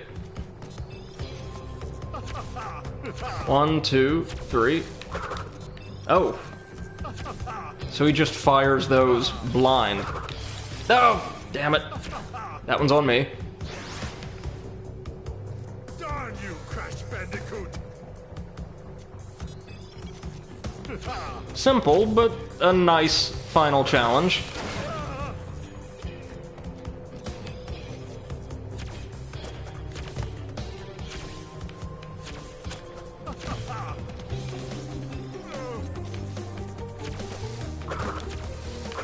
I'm pretty sure this is also way more of a threat than Cortex himself would pose to Crash for a very, very long time.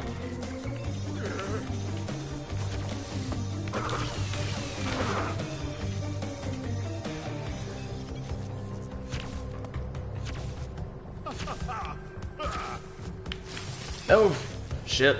It's not the first ones that, the first, blue orbs in that third series that arc. It's the second, for whatever reason.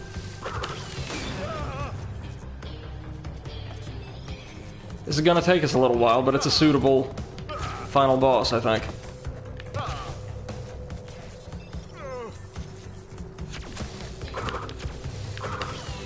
Cortex, from what I recall, would become, well, technically, would remain the main antagonist in future entries, but largely was relegated to comic relief, while a series of new lieutenants were introduced in every game that were actually made out to be more threatening than he ever could be.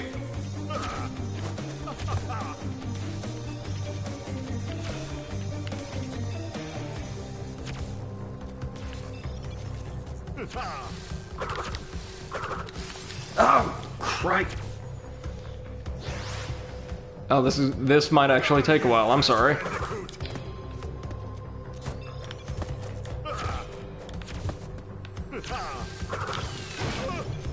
Most of the bosses in the game have been very easy. Dr. Brio was a little tricky, but it's nice that they're turning things up now, I guess.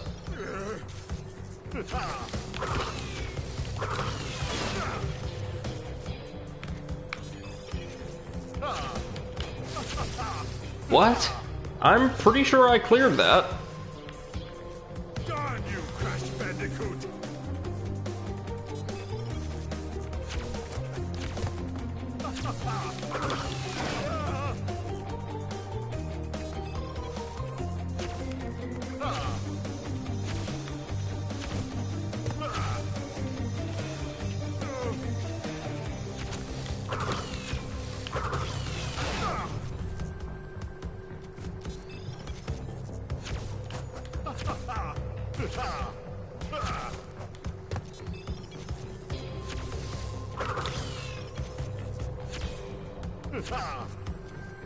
Okay, now they're going to start bouncing.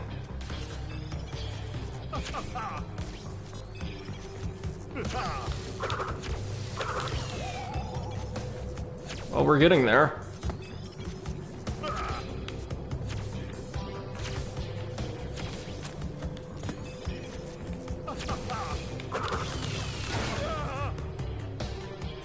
Looks like we need more and more shots every time. Oh, shit! Oh, thank God we've got a mask. This might help. Crash Bandicoot!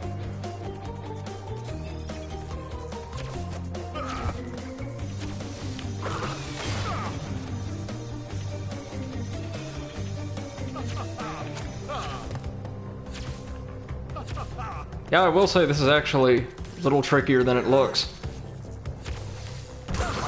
Oh, really now?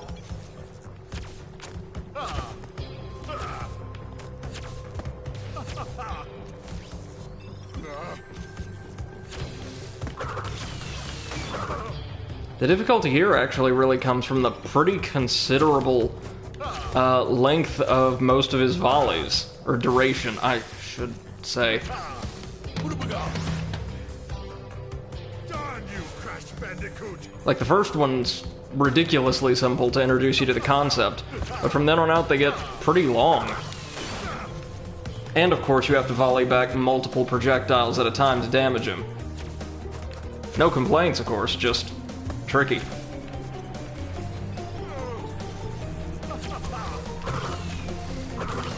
There we go.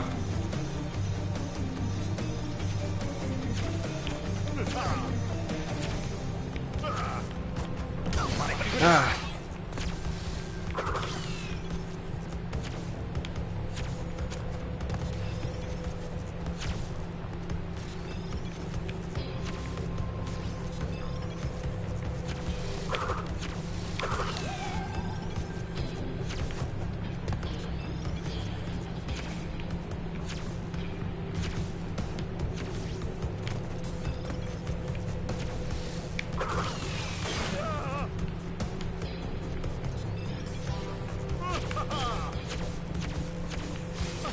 What? Oh, damn. Darn you, Crash Bandicoot! I remember the, well, to give you an indication as to how Cortex's character evolved in the series, in Crash Twinsanity, the, probably the last really great Crash platformer for, like, the 5th generation, I believe it was. Cortex is the very first fight, or boss fight, among many. That game is chock full of bosses. And you fight Cortex, I want to say, in about the first 10 minutes of the game, and he goes down in 3 hits. His fight is a ridiculously simplified version of this.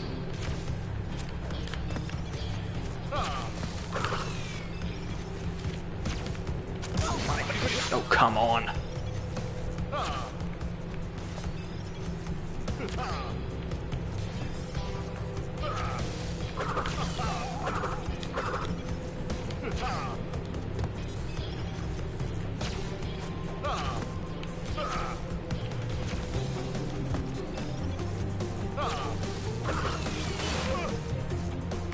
Okay, let's try this again.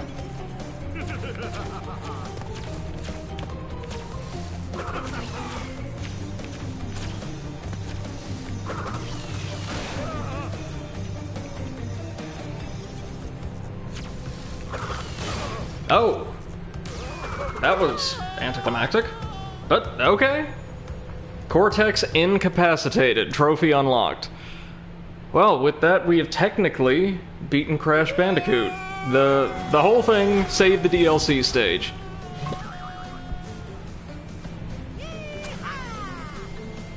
Yeah, that ain't creepy in the least. And Crash ends his adventure the same way he began it. Almost charmingly uncharismatic. Oh, Vicarious Visions. Been ages since I've seen them. And development support, of course, from Toys for Bob, who handled the first 2 installments in the Spyro Reignited trilogy. And I believe may have been the original developers. Or no, sorry. They may have developed or provided support to Insomniac on the original Spyro games. I could be wrong about that. But that, ladies and gentlemen, is Crash Bandicoot 1. So, final thoughts for now. Well, I would place it in my current, like, little hierarchy of platformers we've assembled just barely above Yooka-Laylee, but certainly below Spyro. It's very well made. The original game, but this remaster in particular, are exceedingly well polished for what they are. They've got a limited repertoire of mechanics, but they have polished them to a shine. And, aside from the odd hitbox being a little funky for, like, platform collision detection and things like that, very rarely, I don't think I ran into any technical issues. The game does a great job of making any and all mistakes the player makes, no matter how infuriating, feel like their fault, which is really what you want to do in any type of game, but something like this, where the goal is really, really masterful execution of certain maneuvers in particular. I loved the boss fights. They were pretty solid, especially for a platformer from this era. Final Boss 2 was, like, very, again, like most of the fights, straightforward, but, like, involved enough to where it wasn't just boring or felt perfunctory like Spyro's fights did. I do wish, and future installments in the series will handle this a lot better, that there was more diversity in gameplay mechanics, more of the either alternate goals in certain stages, or more mini-games and alternate control styles or something, just to mix things up. And as I said, I know for a fact, I think by Spyro 3 at the least, or Spyro, listen to me, Crash 3, we get a great deal of variety in level types, even though they are still, on the whole, way more straightforward than a lot of, like, more open world or puzzle and action platformers. But yeah, what we've got is fine, perfectly fine. I rather like this. And I'm very, very glad I had the opportunity to share it with you all. Didn't take us too long to beat the game completely. We've got 2 more games in the series left to explore. And I tell you what, because I have so many papers to grade, honestly, and I keep getting emails like, oh, there's a late one, so, like, more work gets thrown on top of this. We can take a look really briefly at, like, the intro Crash 2 and see what the hub world and all that is going to look like, see if it's anything like what I remember from the PlayStation 1. But then we might cut the stream for tonight. Remember, we'll be back tomorrow at noon, of course.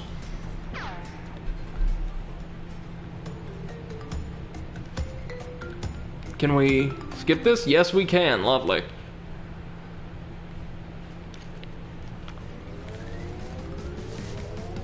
So we're gonna save, first things first.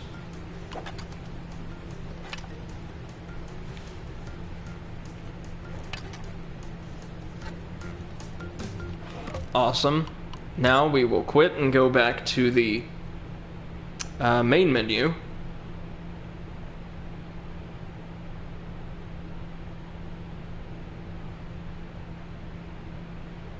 MC2M says paper grading, the bane of teachers. No, believe it or not, grading papers is one of my favorite parts of the job. It's just a little tricky with this semester in particular, because A, I'm working with an online class, my boss's online class, meaning I've not had the opportunity to actually meet any of these students or talk with them in person. So you have to give, I think, way more detailed feedback in that case. But also, since it's an accelerated class on a 5-week instead of a 15-week schedule, I have to get these suckers turned around, like, overnight. And there's a lot of them. There's 25 of them. And I thought, okay, usually, when it's a class like this, the students who engage, who, like, show up to do their work and their little quizzes, or they participate in discussion forums and all that, they're the ones you're gonna get work from. But no, just about every single person in the class, including the ones we haven't heard from a single time, turned in, like, a 5-page midterm essay. Which is totally fine. Again, I love grading these things. But, like, I have more to do with those in particular. So it's just gonna be a hectic couple of days. But hey, at least I actually get to leave the house for the very first time in over 3 months tomorrow. I'm very excited. Let's dive right on into Crash 2 very briefly, just to see what we're working with. If it's anything like the PS1 version, there isn't going to be an overworld. There's going to be a series of very small little portal rooms. And I think I prefer those on the whole. Oh, so we pick up right from where the first game left off. Oh yeah, because Cortex meets Aku Aku's evil counterpart, Uka Uka, who effectively usurps his place as the main villain in the series from this point on. Crystals, of course. No!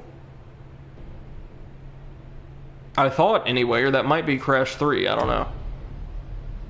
But Dr. Cortex, to reach full power, we need not only your master crystal, but also the remaining 25 slave crystals from the surface. How do you expect to retrieve them when we don't have any Earthbound operatives left? You fool! Do you think I'm unaware of the situation? If we don't have any friends left on the surface, then we'll need to find and enemy.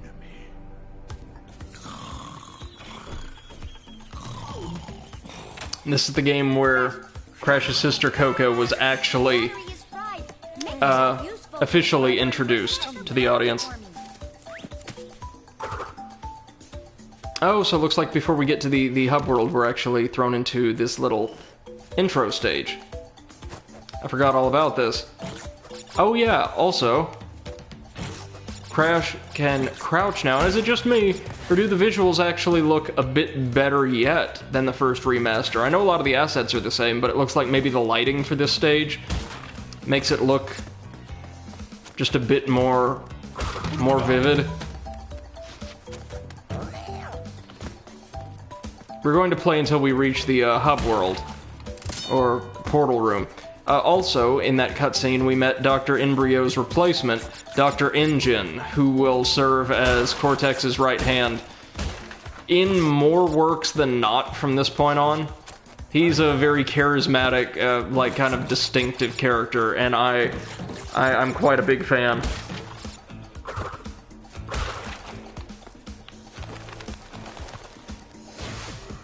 Yep, there we go. And we are taken to our new hub, the Warp Room. Oh my god, and it looks beautiful in HD. Check this out.